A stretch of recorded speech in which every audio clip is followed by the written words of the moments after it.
اعوذ باللہ من الشیطان الرجیم بسم اللہ الرحمن الرحیم الحمد للہ الذی جعل الحمد مفتاحا لذکرہ وسببا للمزید من فضلہ ودلیلا علی آلائہ وعظمتہ والصلاة والسلام علی عبدہ وامین وحیہ وخاتم رسولہ سیدنا و مولانا بالقاسم محمد صلی اللہ علیہ وآلہ وسلم وعلی اہل بیتہ الطیبین الطاہرین الائمة الغر المیامین واللعن الدائم على اعدائهم اجمعین۔ ہمارا جو درس ہے اس کا عنوان ہے نسخ شریعت، اور جو درس کا کوڈ ہمیں دیا گیا وہ ہے 3SH درس کا کوڈ ہے۔ یہاں سے ہم گفتگو شروع کریں گے نسخ شریعت کے بارے میں۔ سب سے پہلی بات تو یہ سمجھ لیجئے کہ ان الدین عند اللہ الاسلام، دین ایک ہی ہے آدم سے لے کر موسیٰ تک اور موسیٰ سے لے کر عیسیٰ تک علیہ الصلوۃ والسلام، اور جناب عیسیٰ کے بعد حضرت ختمی مرتبہ رسالت مآب صلی اللہ علیہ وآلہ وسلم، اور وہاں سے لے کر آپ آئیے حضرت حجت عجل اللہ تعالیٰ فرجہ الشریف تک۔ تو یہ دین ایک ہی، ان الدین عند اللہ الاسلام۔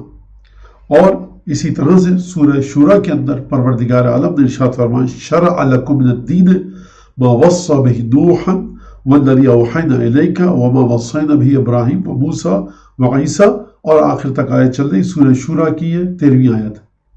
یہ تو آیت جو میں نے آپ کے سامنے پڑھی، اس کا مطلب کیا ہے، نسخ سے اس کا تعلق کیا ہے؟ نسخ سے اس کا تعلق یہ ہے کہ سب سے پہلے نسخ کو ہم سمجھ لیں۔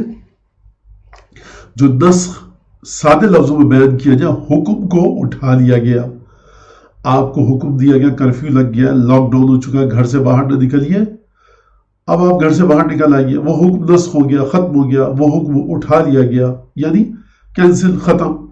ایک سادہ سا لفظ، اگر ٹیکنیکل لفظ یوز کریں ہم قانون کی زبان میں تو کیا کہتے ہیں؟ ابروگیٹ۔ اس بات کو کہتے ہیں کہ وہ چیز اٹھا لی گئی، ختم ہو گیا وہ قانون۔ یہ آیت میں نے کیوں پڑھی؟ اس لیے کہ اگر ہمیں کبھی دکھائی دے کہ کسی شریعت میں ایک قانون تھا اٹھا لیا گیا، کسی شریعت میں دوسرا قانون تھا وہ لے آیا گیا، ایک شریعت میں کوئی چیز تھی دوسری شریعت میں کوئی اور چیز نہیں تھی، اس کا مطلب ہے کیا دین تبدیل ہو رہا ہے؟ دین نہیں تبدیل ہو رہا، بلکہ دین ایک ہی ہے۔ ان الدین عند اللہ الاسلام شرع لکم من الدین ما وصى به نوحا والذی اوحینا الیک وما وصینا به ابراہیم وموسیٰ وعیسیٰ، سورہ شورى کی 13ویں آیت کے ہم نے تمہارے لیے شریعت دین میں سے اسی چیز کو شریعت کے طور پہ رکھا اور اسی راستے کو کھولا اور اسی راستے کو بنایا تمہارے لیے کہ جو ہم نے جس چیز کی نصیحت اور ہدایت کی تھی نوح کو، اور ہماری طرف ہم نے تمہاری طرف وحی کی، اور جس کی ہم نے ہدایت کی تھی ابراہیم، موسیٰ اور عیسیٰ کو۔ تو دین ایک ہی ہے، دین میں کوئی تبدیلی نہیں ہے۔ پھر نسخ کا مطلب کیا ہے؟ نسخ کا مطلب ہے کہ کسی حکم کو جو قرآن میں آ چکا ہو، شریعت میں آ چکا ہو، اس حکم کو اٹھا لینا، یعنی کہا جائے کہ اب یہ حکم جو کل تک یا پرسوں تک یا پچھلے مہینے تک یا 2 گھنٹے پہلے تک تم پر واجب تھا، ضروری تھا اس کام کو انجام دو، اب یہ حکم تم پر لازم نہیں ہے، اوبلیگیٹری نہیں ہے، کمپلسری نہیں ہے، اس حکم کو انجام مت دو۔ صحیح؟ یعنی اس سے پہلے وجوب کا واجب ہونے کا حکم آتا ہے، پھر اس کو اٹھا لیا جاتا ہے۔ اچھا، دوسرا سوال، کیا قرآن میں نسخ ہے کہ نہیں ہے؟ قرآن میں نسخ ہے، جیسا کہ مرحوم حضرت آیت اللہ العظمیٰ ابو القاسم خوئی علی اللہ مقام الشریف نے اپنی کتاب البیان میں اس بات کو فرمایا، اشارہ کیا ہے کہ نسخ جو ہے وہ ایک آیہ نجوہ ہے سورہ مجادلہ کی، اس کے بارے میں انہوں نے بیان فرمایا۔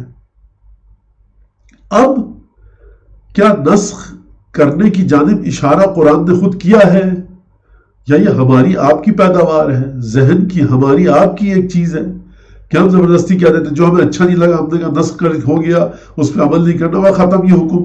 جو ہمیں اچھا لگتا ہے کہتے ہیں باقی ہے. قرآن اشارہ کر رہا ہے اس جانب یا نہیں کر رہا؟ سب سے پہلے دیکھیے قرآن کیا کہہ رہا ہے. قرآن فرما رہا ہے کہ عجیب آیت ہے اور بڑی واضح آیت ہے, ما ننسخ من آیت او ننسها نأتی بخیر منها او مثلها.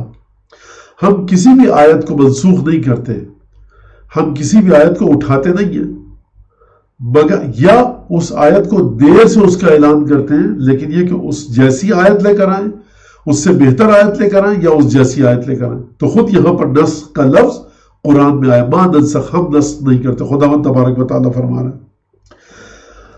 تو یہ ایک ثبوت ہمیں نسخ کا کہ قرآن سے کہہ رہا. یہ اور بات ہے کہ قرآن میں کتنی آیات منسوخ ہوئی ہیں کتنی نہیں ہوئی, یہ ایک الگ گفتگو ہے. ہماری گفتگو اس وقت یہ ہے کہ قرآن میں نسخ کا ثبوت ہے کہ خدا فرما رہا ہے کہ ہم نسخ کرتے ہیں, ہم اپنے حکم کو کینسل کر دیتے ہیں, جو سادہ سا لفظ ہے, اور جو ٹیکنیکل لفظ ہے ایبروگیٹ کر دیتے ہیں اس کو, اس لفظ کو ہم اس قانون کو اٹھا لیتے ہیں. یہ قانون اب لازم نہیں رہا تم پر عمل کرنا, یہ ما ننسخ من آیت, یہ نسخ کا لفظ آ رہا ہے. اسی طرح سے پروردگار عالم سورہ مائدہ کی 64ویں آیت, آیت نمبر 64 میں فرما رہا ہے کہ وقالت الیہود ید اللہ مغلولہ. یہودیوں نے کہا کہ اللہ کے دونوں ہاتھ بن چکے ہیں, بندھے میں. کیا فرمایا پروردگار نے؟ ید اللہ مغلولہ. یہودی کہتے ہیں ہمارے بارے میں, اللہ فرما رہا ہے کہ میرے بارے میں کہتے ہیں ید اللہ مغلولہ. فرمایا خدا نے کہ غلت ایدیہم ولعنوا بما قالوا بل یداہ مبسوطتان, ان کے ہاتھ بندھے ہوئے, خدا کے دونوں ہاتھ کھلے ہوئے, اور جو خدا چاہتا ہے حکم کرنا, جو چاہتا ہے خدا کرنا چاہتا ہے وہ کر دیتا ہے. اس کا مطلب ہے کیا؟ کسی بھی لحاظ سے پروردگار کی مشیت اور ارادے کے سامنے کوئی حائل نہیں ہو سکتا. وہ جو اپنی مشیت کے مطابق کرنا چاہے گا کرے گا. کسی کو بے اولاد رکھے گا, کسی کو بیٹے دے گا, صرف کسی کو بیٹیاں دے گا, کسی کو ایک بیٹی دے گا, کسی کو 10 بیٹے دے گا, کسی کو بوریا نشین کرے گا فقیر, کوئی کسی کو دولت دے گا.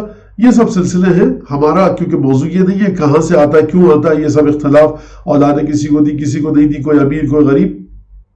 میں صرف مثال دے رہا ہوں سمجھانے کے لیے کہ خدا جس کو چاہتا ہے جو جس طرح سے چاہتا کرتا ہے. بل یداہ مبسوطتان, خدا کے دونوں ہاتھ کھلے ہوئے. اب یہ سوال کہ خدا کے دونوں ہاتھ کیا ہیں, کون خدا کا ہاتھ ہے, کیسے ہے, یہ ایک الگ گفتگو ہے. ہم اس وقت نسخ کے بارے میں بات کریں. لہٰذا خدا کہہ رہا ہے یداہ مبسوطتان, ہمارے دونوں ہاتھ کھلے. غلت ایدیہم, تم کہہ رہے ہو کہ ید اللہ مغلولہ, ہمارے اللہ تعالیٰ کے ہاتھ بندھے ہوئے. غلط ہے, ایسی بات نہیں ہے. بس خداوند تبارک و تعالیٰ اعلان کر رہا ہے ہماری مشیت, ہمارا ارادہ, ہماری انٹینشن, ہماری ول, ہمارے اختیارات, ہمارے اتھارٹی کھلی ہوئی ہے. کوئی ہماری اتھارٹی کے آگے کسی قسم کی کوئی رکاوٹ, آبسٹیکل, ہنڈرنس نہیں ڈال سکتا. کوئی ہمیں روک نہیں سکتا. یہ کس لحاظ سے نہیں روک سکتا؟ کسی بھی لحاظ سے. سوال, کیا نسخ کرنا ہم خدا سے چھین سکتے ہیں؟ نہیں, یہ ارادہ بھی خدا نے اپنے پاس رکھا ہوا ہے. اب کن آیتوں کو وہ چاہے نسخ کرے, کن آیتوں کو نسخ نہ کرے, کتنے احکامات کو نسخ کرے, کتنے احکامات کو نسخ نہ کرے, یہ ایک الگ بات ہے. سورہ رعد کے اندر پروردگار نے آیت نمبر 39, شمارہ آیت کا نشان ہے 39. رعد آیت نمبر کیا ہے؟ 39. اس 39 میں کیا فرما رہا ہے پروردگار؟ یمحو اللہ ما یشاء ویثبت عنده ام الکتاب. خدا جس چیز کو چاہے گا, جس چیز کو چاہے گا ڈیلیٹ کر دے گا. یمحو محو کر دینا, مٹا دینا. ربر ریزر ہوتا ہے آپ کے پاس, بچے لکھتے ہیں, ہم ربر کہتے ہیں اس کو, لکھتے ہیں پینسل سے, مٹا دیا. یمحو اللہ, مٹا دیا اس کو. یمحو اللہ ما یشاء, خدا جس کو چاہتا ہے مٹا دیتا ہے, اور جس کو چاہتا ہے یثبت, جس چیز کو چاہتا ہے اس کو باقی رکھتا ہے, اس کی جگہ پر رکھ دیتا ہے. وعنده ام الکتاب, جو کتابوں کی تمام ماں ہے, مدر آف دی بکس, وہ اس کے پاس ہے.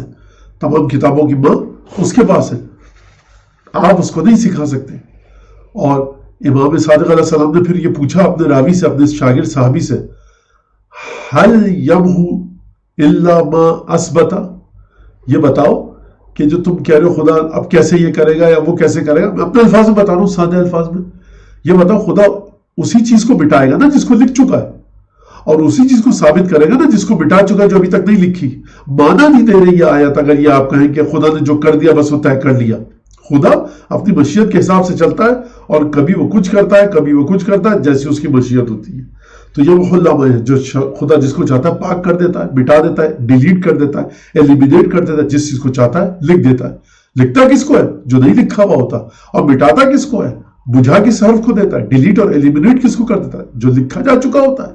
اس سے بھی بات سمجھ میں آ گئی کہ نص کی جانب اشارہ مل گیا یہ ہم کو کہ خدا مٹاتا بھی رہتا ہے, لکھتا بھی رہتا ہے, کچھ نہ کچھ کام اس کے جو وہ چاہتا ہے مشیت کے حساب سے وہ کرتا ہے. رکاوٹ نہیں ڈال سکتے ہم. یہ کہیں گے اب آ گئی چیز نسخ کیسے ہوگی, اب ہٹایا کیسے جائے گا, اس حکم کو اٹھایا کیسے جائے گا, یہ ہم پروردگار عالم کے بارے میں نہیں کہہ سکتے. اب ایک بات, نسخ شریعت. اچھا اب یہاں پر ایک اور چیز سمجھ لیجئے. نسخ کے معنی دو طرح کے ہیں. ایک ہے نسخ شریعت, ایک ہے نسخ شریعت کے حکموں میں سے کسی ایک حکم کا. یعنی جب جناب ابراہیم آئے تو جناب نوح کی شریعت کے بہت سے احکام شاید منسوخ ہو گئے. اب جو شریعت آئی جناب موسیٰ کی تو جناب ابراہیم کی شاید بہت سے احکام منسوخ ہو گئے. جناب عیسیٰ آئے, بہت سے کام پچھلے انبیاء کے شریعت کے قوانین منسوخ ہو گئے, ان کی شریعت منسوخ ہو گئی. اب کس پر عمل کرنا ہے؟ جناب عیسیٰ پر. رسالت مآب آئے, اب کوئی یہ نہیں کہہ سکتا میں تو جناب عیسیٰ کی شریعت پر عمل کروں گا, کیونکہ جناب عیسیٰ کی شریعت نبی کریم کے آنے سے ختم ہو گئی, چلی گئی, اس کو اٹھا لیا گیا. اب کس پر عمل کرنا ہے؟ نبی کریم کی شریعت پر. تو ایک معنی تو نسخ کا یہ کہ شریعت نسخ ہو گئی.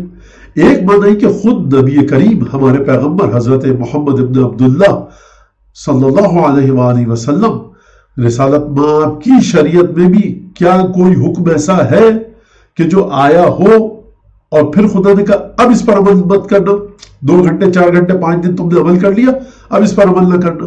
یہ کیا چیز ہے؟ یہ اس موضوع کو پیش کرنے کی ضرورت پیش کیوں آئی؟ کیونکہ سوال یہ آتا ہے کہ بھئی ہم اگر کہیں کہ اچھا یہ کام غلط ہو گیا آپ مت کیجئے گا. ہم نے کہا کہ دیکھیے یہاں پر کھڑکی بنا دیجئے. آپ نے کھڑکی بنا دی, آپ ہمارے گھر میں کنسٹرکشن کے لیے آئے تھے, اب کھڑکی جو بنا دی تو شور آتا ہے پورا, اور وہاں سے پھر دھواں بھی آتا ہے, گرد آتی ہے یہ بات ایسی ہے مثال. ہم نے کہا بھائی یہ تو نہیں پتا تھا ہمیں کہ پیچھے ہمارے دکان ہے کھانا پکنے کی, اور پیچھے جو ہے ہمارے دکان ہے فلاں چیز کی, اس سے کتنا شور شرابہ آتا رہتا ہے. غلطی ہو گئی, دیکھیے اب اس کھڑکی کو ہٹا دیجئے, یہ بند کیجئے اس کھڑکی کو. تو آپ نے بند کر دی. آپ کہیں گے ہمیں پہلے کیوں نہیں بتایا؟ ہم کہیں گے ہمیں پتہ ہی نہیں تھا, تو ہم جاہل تھے, لا علم تھے, اویئرنیس نہیں تھی. اس کھڑکی بنانے سے یہ نقصان ہوگا, لہٰذا ہم نے آپ سے کہا کھڑکی بنائیے. اب جب کھڑکی بننے کے بعد پتہ لگا کہ یہ نقصان ہے تو ہم نے کہا آپ سے کھڑکی بند کر دی, آپ نے بند کر دی. کوئی بڑی بات نہیں ہے. بڑی بات کیوں نہیں ہے؟ پرابلم یہ ہے کہ ہمارا جہل سامنے آ گیا, ہماری لا علمی سامنے آئی, ہمارا اویئر نہ ہونا سامنے آیا, ہماری اگنورنس سامنے آئی. کیا خدا بھی یہی کرتا ہے کہ پہلے ایک کام کیا, دیکھا ارے اس میں تو یہ مسئلہ ہو گیا, بند کرو اس کو, کینسل کرو, ایبروگیٹ, ہٹاؤ اس حکم کو, ایلیمینیٹ, ڈیلیٹ کرو. اگر خدا اس طرح سے کرتا ہے تو پھر خدا کا علم کہاں گیا؟ ان اللہ علیمًا حکیمہ, خدا علم رکھتا ہے, ہر چیز کا علم ہے. ہماری پیدائش سے پہلے علم تھا, اور خدا ہر ایک کو علم دیتا ہے. تو یہ کیا بات ہوئی؟ تو اس بات کو سمجھ لیجئے. ہم اس کی مثال دیتے ہیں دنیاوی لحاظ سے. یہ مثال جو دی کھڑکی والی, یہ خدا کی ذات کے بارے میں غلط ہے. اس مثال کے ذریعے نسخ کو آپ نہیں سمجھ سکتے. کس کے ذریعے سمجھیے؟ آپ بتاتے ہیں. آپ کو ڈاکٹر کے پاس گئے, ڈاکٹر نے کہا دیکھیے خبردار جو کھٹا اچار کھایا, اچار ہوتا ہی کھٹا ہے, خبردار جو کھٹاس کھائی, خبردار جو شیرے والی مٹھائیاں کھائی, خبردار جو ٹھنڈا پانی پیا, کولڈ ڈرنک آئس کریم کھائی, خبردار. اور دیکھیے یہ دوا صبح دوپہر 2 گولیاں رات کو اور دن کو, اور یہ شربت پیجیے گا 1 چمچہ صبح دوپہر اور رات کو. 1 ہفتے بعد آئیے, 1 ہفتے بعد آئے. آپ نے کہا کہ اب آپ 1 گولی کھائیے, اور اب آپ مٹھائی کھا سکتے ہیں, کھٹاس پھر مت کھائیے گا. ڈاکٹر صاحب آپ نے تو کہا تھا کل کے پچھلے ہفتے کہ مٹھائی مت کھائیے گا شیرے والی. وہ آپ کی حالت کو دیکھ کر ہمیں کرنا تھا. خوب توجہ کر رہے ہیں ہمارے بچے اور بچیاں ماشاءاللہ سے, توجہ کیجیے گا اس پر کہ ہم نے آپ کی حالت کو دیکھ کر کہا. اچھا کیا مطلب, یہ کیا بات ہوئی؟ آپ جاہل ہیں ڈاکٹر صاحب؟ کیا ہم جاہل نہیں ہیں, ہم آپ کی حالت کا انتظار کر رہے ہیں کہ کب یہ آپ کی حالت اس مرحلے پر پہنچے تاکہ دھیرے دھیرے گریجولی آپ پر سے اپنے احکامات کو ہٹا لیں, اپنی انسٹرکشنز کو ہٹا لیں. پھر آپ آئے 2 دن بعد, ڈاکٹر نے سینہ چیک کیا کہا سانس لیجیے، اسٹیتھو لگایا، سب کچھ دیکھا، کہا کہ اب آپ اچار بھی کھا سکتے ہیں، کولڈ ڈرنک بھی پی سکتے ہیں۔ آپ کو نہیں، پہلے ہفتے کہتے تھے، پہلے ہفتے نہیں کہہ سکتے تھے، سینہ جکڑا ہوا تھا، گلا خراب تھا، آپ کی حالت کی وجہ سے کہا۔ آپ کو آپ نادان ڈاکٹر نے کیا پڑھایا؟ آپ نے، ہم نے یہی پڑھا ہے کہ آپ کو اس طرح سے چلائیں۔ ایک اور مثال دے دوں پھر بات کو آگے بڑھائیں۔ جہاز اڑا، جہاز اڑا، سیٹ بیلٹ باندھ لیجیے، اب سیٹ بیلٹ کھول دیجیے۔ کیا مطلب؟ پہلے کہتے تھے کھول دیجیے، تو دیکھیے اس لیے نہیں کہہ سکتے تھے کہ آگے ہوا کے جھکڑ چل رہے تھے، آپ کو چوٹ لگ سکتی تھی، ہم ہوا کا انتظار کر رہے تھے۔ یہ مثالوں کو دیکھیے، آپ سمجھیے گا مثالوں کو ہم۔ لیکن ایک بات سمجھ لیجیے، اور ہم جو بھی دنیا کے لحاظ سے مثالیں دیتے ہیں اس میں مسئلہ یہ آتا ہے کہ اس میں انسانی مثالیں، خدا انسانوں کی طرح کام نہیں کرتا، لہٰذا آپ مثال کو مثال ہی سمجھیے گا۔ یہ مت کہیے گا خدا کو جہاز کے کیپٹن سے ملا دیا اور خدا کو ڈاکٹر سے ملا دیا، مثال ہے، یہ ایک ایگزامپل ہے بس۔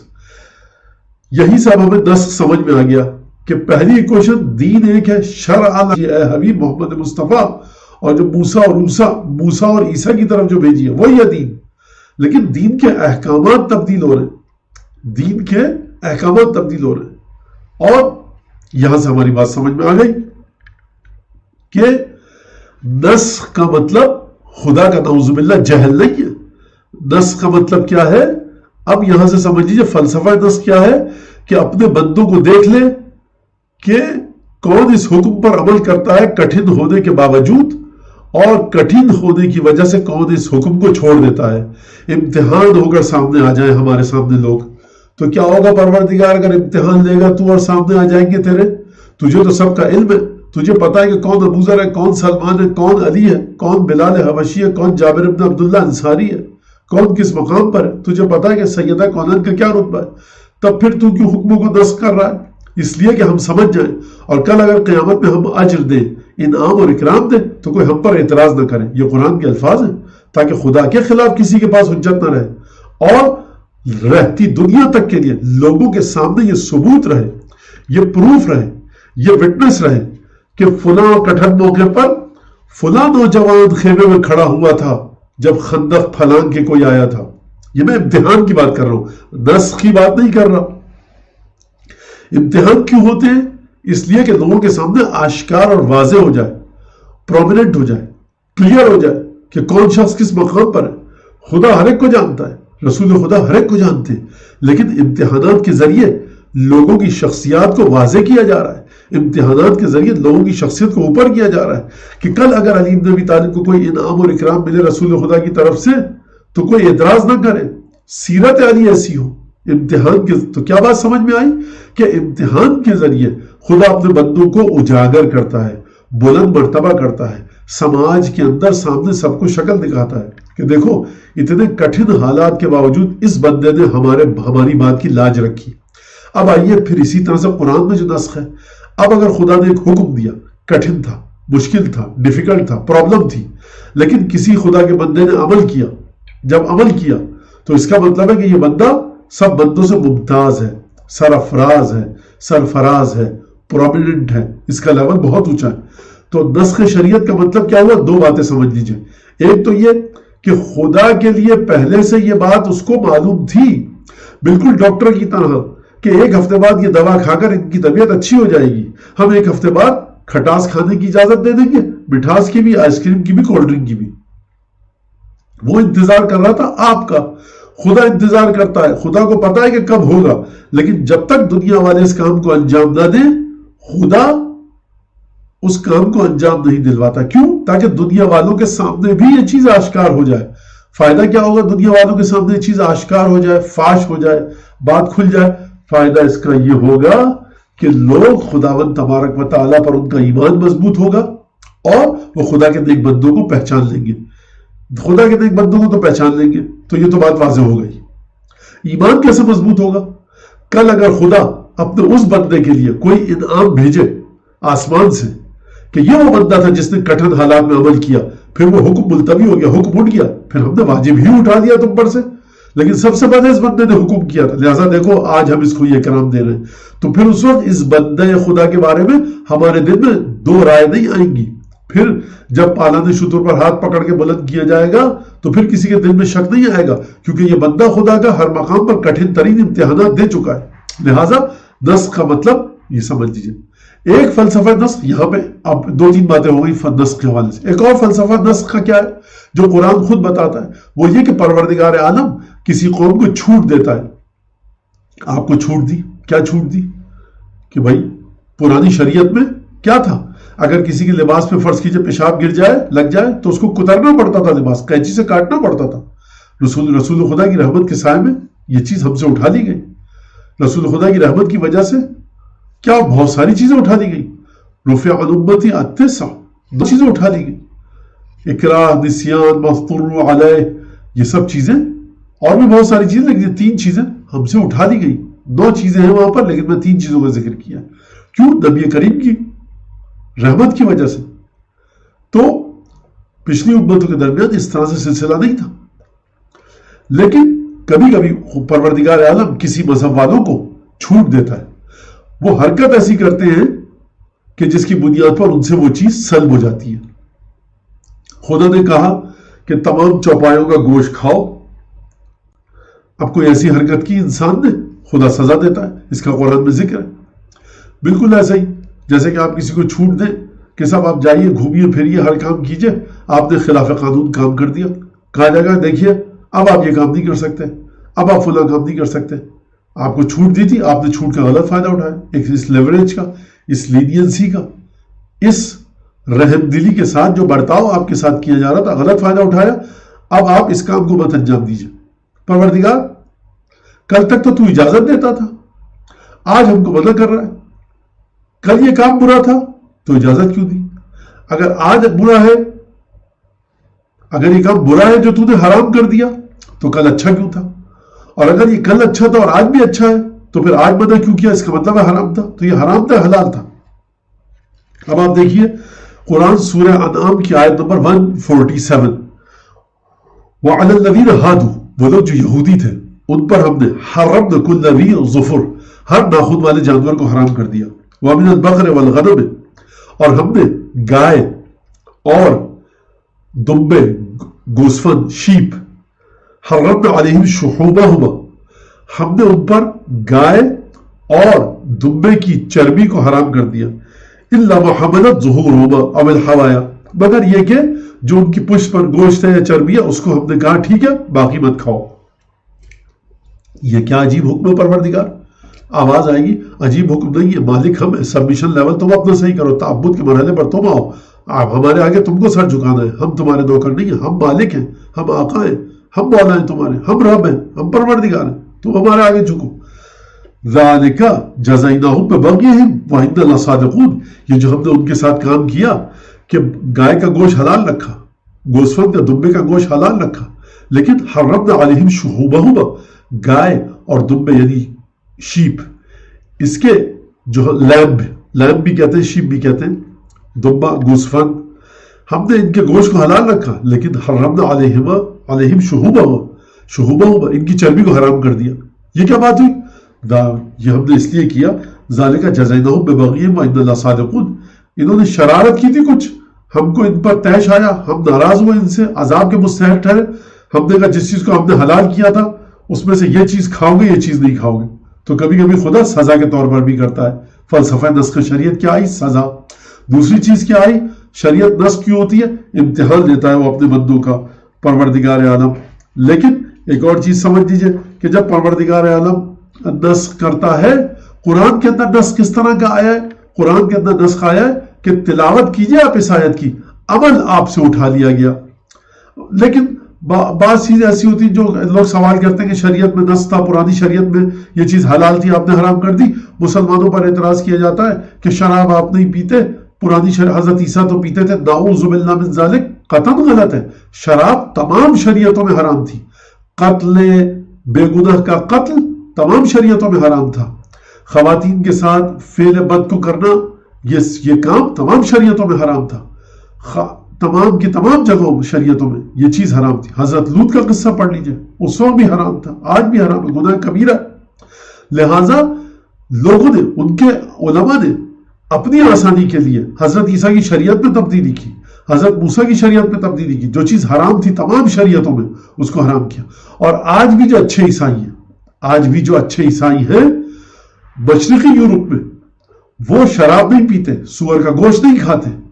اس کا مطلب یہ ہے کہ دین عیسوی میں یہ چیز ہمیں ثبوت ملتا ہے اس کا۔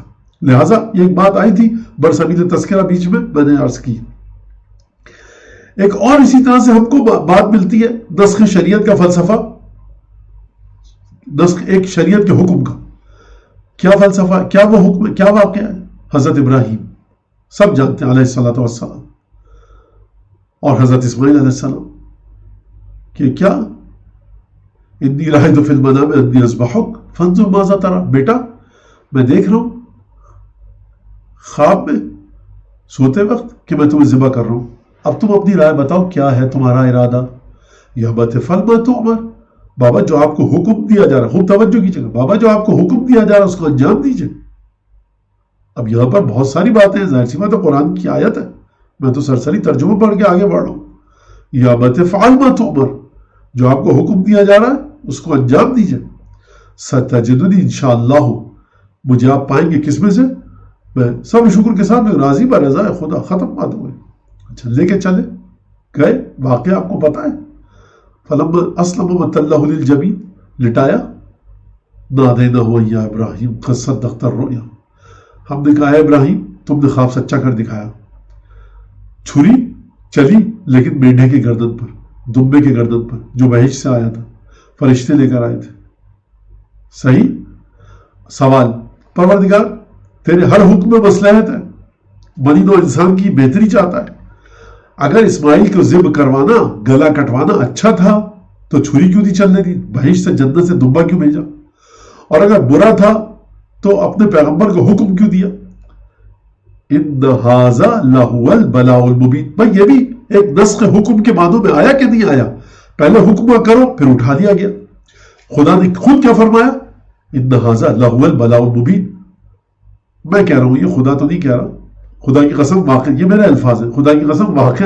اب یہاں سے ترجمہ آیت کا، بلاء مبین بہت کھلا ہوا بڑا خطرناک امتحان تھا۔ اور اگر ہم اپنی زبان میں کہیں، ایک نادانی کی زبان میں، انسانی زبان میں، گناہگار زبان سے، بڑا بھیانک، خوفناک، ڈراؤنا امتحان تھا۔ خدا نے کچھ اور لفظ استعمال کیا، بل البلاء المبین، کھلا ہوا واضح امتحان تھا۔ ان کذالک نجزی المحسنین، ہم اسی طرح نیک لوگوں کو جزا دیتے ہیں۔ پروردگار حضرت ابراہیم نے تو کوئی نیکی کی ہی نہیں، نیکی کیا تھی؟ بیٹے کی گردن کو کاٹ دو، ابراہیم نے نہیں کاٹا، تو کیوں کہہ رہا ہے پروردگار کہ ہم نیک لوگوں کو جزا دیتے ہیں؟ قرآن سورہ والصافات، جواب کیا آئے گا؟ بھائی ہم نے جو ابراہیم کو دکھایا تھا، ابراہیم نے اپنا کام کر دیا، اب یہ حکم اٹھا دیا گیا ابراہیم پر سے، ابراہیم کی پوزیشن واضح ہو گئی۔ پروردگار ابراہیم کی پوزیشن واضح ہو گئی، جواب آئے گا ہاں واضح ہو گئی۔ میں سوال کریں گے ہم، پروردگار کس کے لیے؟ تو جانتا تھا ابراہیم تیرے بڑے مخلص بندے، اولو العزم پیغمبر، عظیم الشان، اجداد انبیاء، یعنی ابراہیم وہ جن کی نسل سے انبیاء چلے، ابو الانبیاء، شیخ الانبیاء، سید الانبیاء، تجھے کیوں پتہ لگا؟ تو جانتا تھا۔ جواب آئے گا کہ ہم چاہتے تھے کہ تم کو بھی ابراہیم کی منزلت پتہ لگے اور تم سمجھو کہ سلسلہ کیا ہے۔ اب وہ واقعہ آپ جانتے ہیں کہ ذبح عظیم کیا ہے، اور رسول کے گھرانے نے کس طرح سے اپنے آپ کو قربان کیا میدان کربلا میں مظلومیت کے ساتھ، صلی اللہ علیہ یا ابا عبداللہ، صلی اللہ علیہ یا ابن رسول اللہ۔ تو وہ ایک الگ گفتگو ہے، ہماری گفتگو نہیں ہے۔ لیکن حضرت ابراہیم اور حضرت اسماعیل کی داستان سمجھ میں آ ہی نہیں سکتی جب تک کربلا کی طرف انسان کی نگاہ نہ جائے۔ یہ سمجھ لیں ہمارے بچے بچیاں اچھی طرح سے بالکل۔ تو بات کیا ہوئی کہ حضرت ابراہیم کا مقام دکھانا چاہ رہا تھا پروردگار، خود کہا پروردگار نے ان کذالک نجزی المحسنین، ہم نیک لوگوں کو اسی طرح سے جزا دیتے ہیں۔ پروردگار کیسے جزا دیتے ہیں؟ کچھ کوئی کام کرے گا تیرا نیک بندہ تو جزا دے گا؟ ابراہیم نے تو کچھ کیا ہی نہیں۔ جواب آئے گا لٹا دیا تھا، چھری رکھ دی تھی، بس کافی ہے ہمارے لیے، ہم نے تم کو بتا دیا، ہمیں تو پتا تھا، ہم نے امتحان لے لیا کہ جو ہم نے ابراہیم کو یہ منزلت دی ہے، مقام اور فضیلت دی ہے، یہ فضیلت ہمیں تو پتا تھی، تمہارے سامنے بھی آ جائے۔ تو فلسفہ نسخ شریعت آپ کے لیے واضح ہو رہا ہے، اور نسخ احکام شریعت، میں نے شروع میں دو باتیں بتائی تھی۔ ایک ہے نسخ شریعت، جب جناب موسیٰ آئے شریعت ابراہیم گئی، جناب عیسیٰ آئے شریعت موسوی گئی، جناب رسالت مآب آئے شریعت عیسوی گئی۔ یہاں پر ایک اور ایک چیز برسبیل تذکرہ استدرادا للباب سن لیجئے کہ جب امام زمانہ علیہ الصلوۃ والسلام آئیں گے عجل اللہ تعالیٰ فرجہ الشریف تشریف لائیں گے تو لوگ کہیں گے لکھا ہوا ہے یاتی بدین جدید، نیا دین لے کر آئیں گے، اور غزن جدیدہ، دین اپنی ایک نئی شکل دکھائے گا۔ کیا مطلب دین نیا نہیں آئے گا اس وقت؟ ختمی مرتبت کا حرام حرام ہے، حلال حلال ہے۔ ختمی مرتبت کے ہمارا عقیدہ یہ ہے کہ ختمی مرتبت کے ورثے کو لے کر آئیں گے۔ اصل میں دین پر اتنی زیادہ دھول پڑ چکی ہوگی، گرد اور مٹی، فاسق اور فاجروں کے اعمال سے اور غلط چیزوں کے ذریعے، کہ جب امام آ کر دین اپنے جد کے دین کو حقیقی معنوں میں بتائیں گے تو لوگ کہیں گے یہ نیا دین لے کر آ رہے ہیں۔ دین وہی ہوگا۔ رسول خدا صلی اللہ علیہ وسلم نے کیا فرمایا کہ میری شریعت لے کر آئے گا، میرا ہم نام ہوگا، اخلاقی خصوصیات مجھ سے ملتی ہوں گی، میرا وارث ہے۔ جب وارث ہے تو پروردگار عالم کوئی نیا پیغمبر نہیں بھیجے گا۔ یہ امام زمانہ کے بارے میں سن لیجئے آپ، کہ جو کہا جاتا ہے کہ شیعہ قائل اس بات کے کہ ان کے امام آئیں گے پیغمبر بن کے نئی شریعت لے کر نہیں آئیں گے، شریعت مصطفی صلی اللہ علیہ وآلہ وسلم کو اس طرح سے زندہ کریں گے کہ لوگ کہیں گے یہ کیا ہو رہا ہے۔ میں آپ کو مثال دے دوں، ابھی آپ کہیے کہ بھائی پردہ کیجئے، آپ یہ کہیے کہ یتیم کا بغل کھانا غلط ہے، حرام ہے۔ آپ کسی خاتون سے کہیے کہ آپ جو اپنے مردہ شوہر کے گھر میں بیٹھی ہیں، آپ کا شوہر مر گیا، انتقال ہو گیا، آپ یہاں بیٹھی ہیں، یہ بچے ہیں آپ کے چھوٹے، آپ کو حق نہیں ہے شوہر کے بینک اکاؤنٹ کو اپنی مرضی سے استعمال کرنے کا، ہر ایک کو اس کی میراث دیجیے۔ یہ کیا بات ہوئی؟ اگر کہہ دیا جائے، ابھی ہم بر صغیر میں کہہ دیں کہ جتنے بھائی ساہوکار بن کے بیٹھ گئے، سب اپنے بہنوں کی میراث ہڑپ کر کے بیٹھ گئے، کہیں پہ بڑی بہن ہے، اچھا بھائی کی سے مربوط نہیں ہے، کہیں پہ بڑی بہن ہے، اس کا داؤ چلا، اس نے بھائی کی میراث ہڑپ کر لی، کہیں پہ بھائی کا داؤ چلا، اس نے بہن کی میراث ہڑپ کر لی، کہیں بڑا بھائی ہے، اس نے چھوٹے بھائیوں کی میراث ہڑپ کر لی، کہیں چھوٹا بھائی زیادہ طاقتور ہے، زیادہ شیطانت اس کی بڑی ہے، وہ زیادہ بڑا شیطان ہے، اس نے سب کی۔ اگر آپ یہ حرام کام کر رہے ہیں، غلط کام کر رہے ہیں، آپ یہ چھوڑیے، یہ سود ہے، یہ ربا ہے، وہاج ہے، یہ انٹرسٹ ہے، حرام ہے، مت کھائیے اس کو، یہ کام آپ ظلم کر رہے ہیں، یہ گناہ ہے، وہ فلاں حرام ہے۔ کہیں گے مولانا آپ کوئی نئی شریعت لے کر آئیں، ہم کہیں گے ہم شریعت لے کر نہیں آئے، یہ توزیع مسائل آپ کے مرجے کی، اس میں لکھا ہوا ہے، استفتاء کیجئے۔ تو کبھی کبھی ہم اس وقت اس حالت میں ہم اتنے دین سے دور ہو چکے ہیں کہ اگر ہمیں کوئی صحیح مسائل آ کر بتائے، ہم کہتے ہیں یہ نئی شریعت لے کر آ گئے، چلیے صاحب سالگرہ تھی، بے پردہ خواتین مرد سب محرم نامحرم، ارے یہ ممانی ہے ہماری، یہ چچی ہے، یہ فلاں، یہ سالی ہے ہماری بہن کی طرح، یہ طرح مرا کچھ نہیں ہوتا۔ آپ کی نامحرم ہے، پردے میں آئے گی، انہوں نے ہمیں گودوں میں پالا ہے، ہماری چچی ہے، ممانی ہے، ہو احترام مدعو سے خاطر رہے، لیکن ہے نامحرم، تمام نامحرم کی پابندی آئیں گی۔ آپ ذرا کہہ کر دکھائیے اپنے معاشرے میں، اور اس پر عمل کر کے دکھائیے، آپ کو لوگ کہیں گے یہ نئے ملا آ گئے، یہ نئے مولوی، یہ نئی شریعت لے کر آئے۔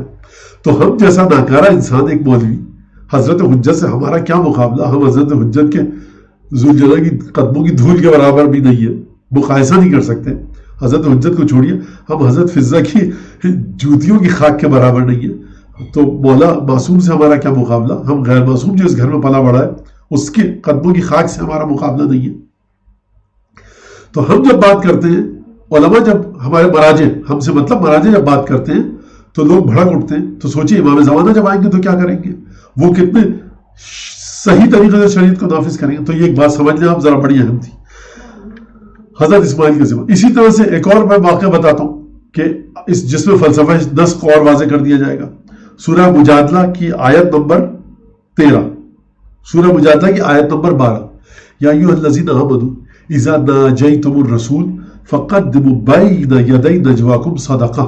اے ایمان لانے والوں، سورہ مجادلہ آیت نمبر 12، اے ایمان لانے والوں، جب تم رسول کے ساتھ کچھ سرگوشی کرنا چاہو، کان میں چپکے سے کچھ بات کرنا چاہو، نجوہ سرگوشی، تو فقدموا بین یدی نجواکم صدقہ، کچھ نہ کچھ صدقہ دے کر پھر گفتگو کیا کرو۔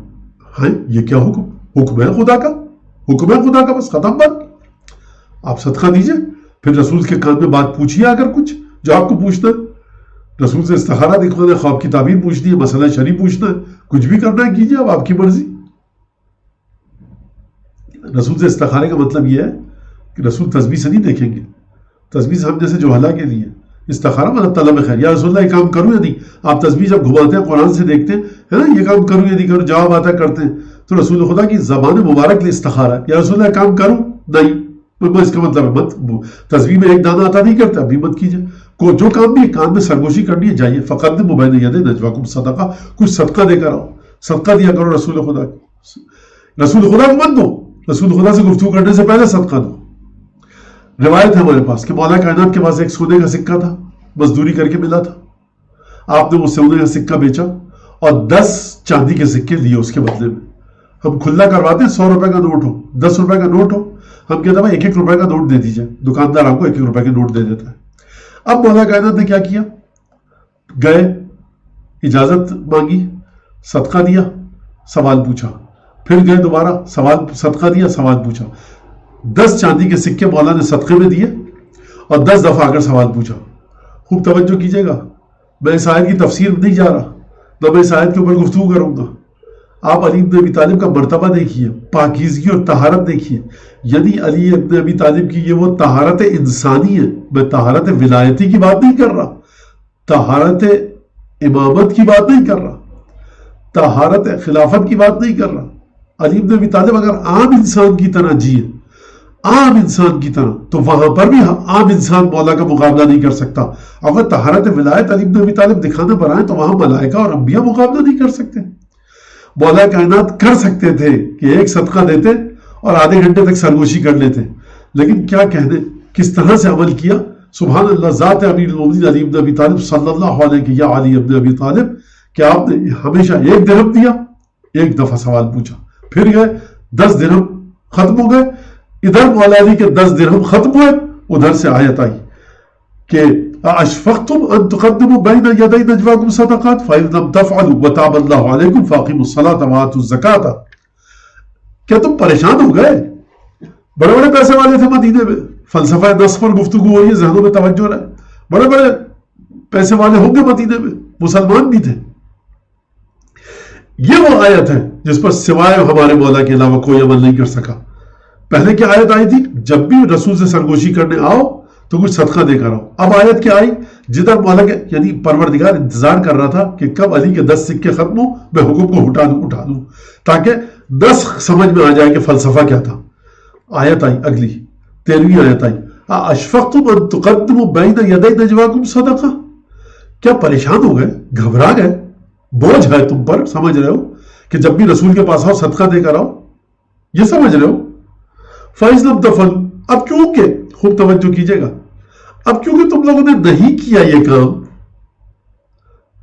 یاد رکھیے کبھی بھی کوئی برا کام، اس آیت سے یہ بھی سمجھتے ہمارے بچے بچیاں، فَإِذْ لَمْ تَفْعَلُوا، اگر تم یہ کام نہیں کر سکے. رسول یہ آیت کس سے کہہ رہی ہے؟ پورے مسلمانوں سے. فَإِذْ لَمْ تَفْعَلُوا، اب کیونکہ تم نے یہ کام نہیں کیا، سب سے کہہ رہی ہے نا، تو سب میں علی بھی شامل ہے نہیں.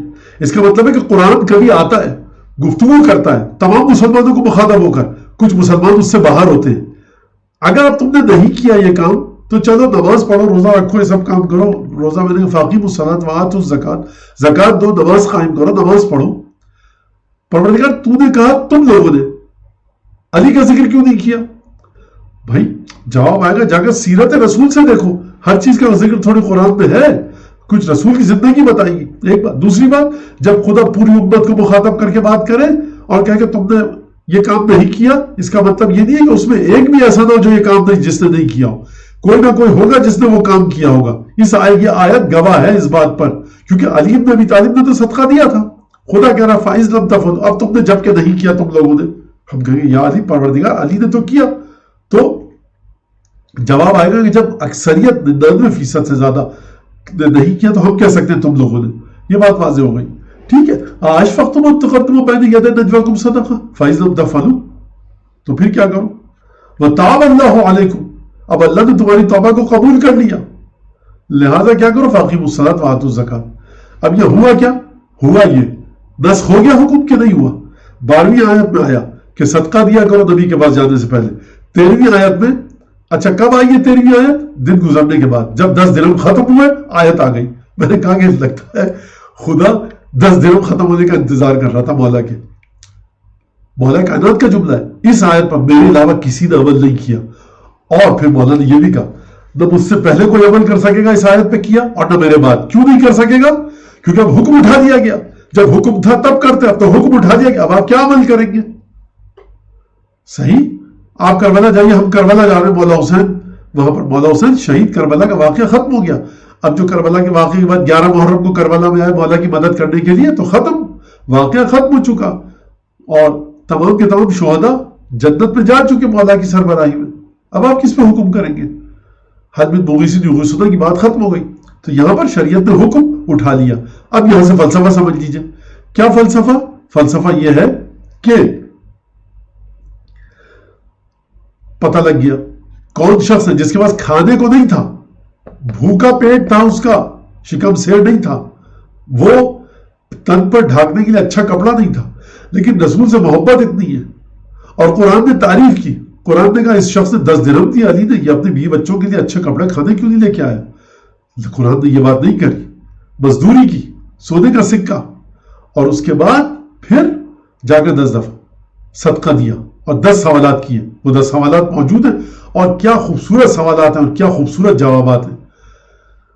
یہاں سے کیا چیز سامنے آئی؟ علی بن ابی طالب کی شخصیت. تو فلسفہ نسخ میں نے کیا بتایا تھا؟ جیسے حضرت ابراہیم کے سامنے ہمارے حضرت ابراہیم علیہ السلام کی شخصیت ہمارے سامنے آئی اور وہ عظمت واضح ہوئی, اسی طرح سے مولا کائنات کی عظمت واضح ہوئی.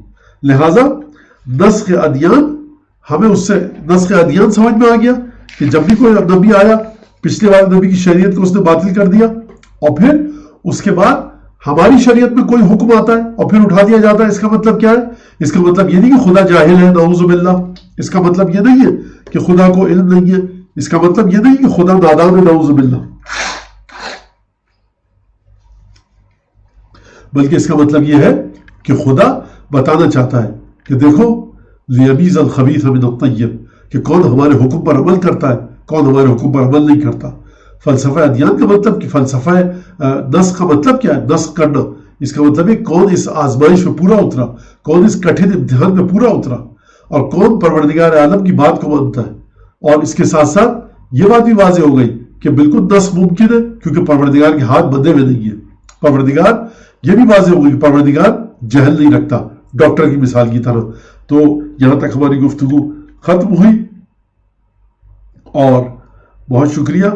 وآخر دعوانا ان الحمد للہ رب العالمین, وصلی اللہ علی سیدنا محمد وأہل بیتہ الطیبین الطاہرین.